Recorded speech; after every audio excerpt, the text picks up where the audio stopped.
बोले ये तीन अत्यंत दुर्लभ बातें हैं और ये जिसको प्राप्त हो गई हैं उसका जीवन सफल हो गया। क्या?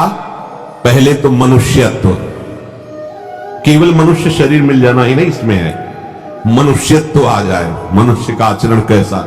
मनुष्य रूपेण मृगाश्चरंती या राक्षसाश्चरंती, ऐसा नहीं। मनुष्य तो शरीर धारण किए हुए हैं मनुष्य का, पर राक्षस है, राक्षसों के जो आचरण है वो उनमें है।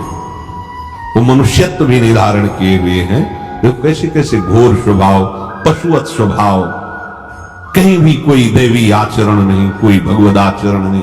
तो मनुष्यत्व, समाज जिसको आदर की दृष्टि से देखता उसे मनुष्यत्व कहते हैं।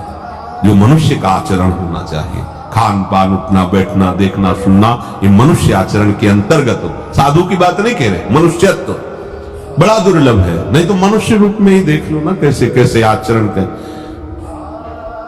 मुमुक्षत्व, मनुष्य शरीर मिलकर के मैं अब मुक्त होना चाहता हूं, संसार में नहीं। उसे संसार भयावह लगने लगा, अब मैं मुक्त होना चाहता हूं इस शरीर से, इन दुखों से, इन द्वंद्वों से, इस प्रपंच में, संसार से जहां केवल छल ही कपट है, छल कपट के सिवा कुछ नहीं। जिसको देखो बस स्वार्थ में अंधा है, कोई यहां हमें प्यार करने वाला नहीं।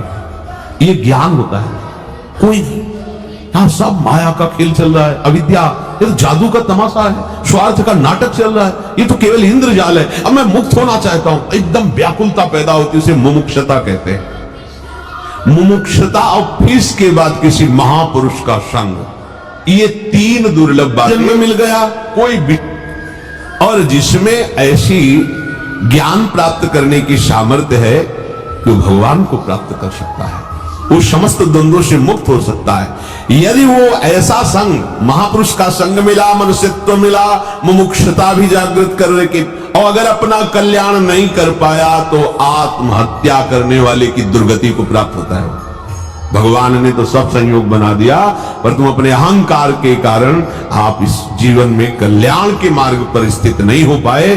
तो जो न तरे भवसागर अस समाज नर पाए, स्वति निंदक मंदमति आत्मनन। ऐसे लोग क्या कहा करते हैं? सो परत दुख पावई सिर धुन धुन पछताए, काल ही कर्म ही ईश्वर ही मिथ्या। ईश्वर की ही ऐसी इच्छा थी, वो काल अनुकूल नहीं था, समय अनुकूल नहीं था। ईश्वर की इच्छा थी कि तुम्हारी दुर्गति हो। उसकी इच्छा अगर होती तो तुम्हें अन्य जीवों की तरह शरीरों में भेजता, मनुष्य शरीर क्यों बनाता? वो तो करुणा करके मनुष्य बनाया ही तुम्हारे कल्याण के लिए है। जो इस मनुष्य शरीर को पाकर इस जन्म में महापुरुषों का संग करके अपना उद्धार नहीं कर लेता, वो आत्महत्या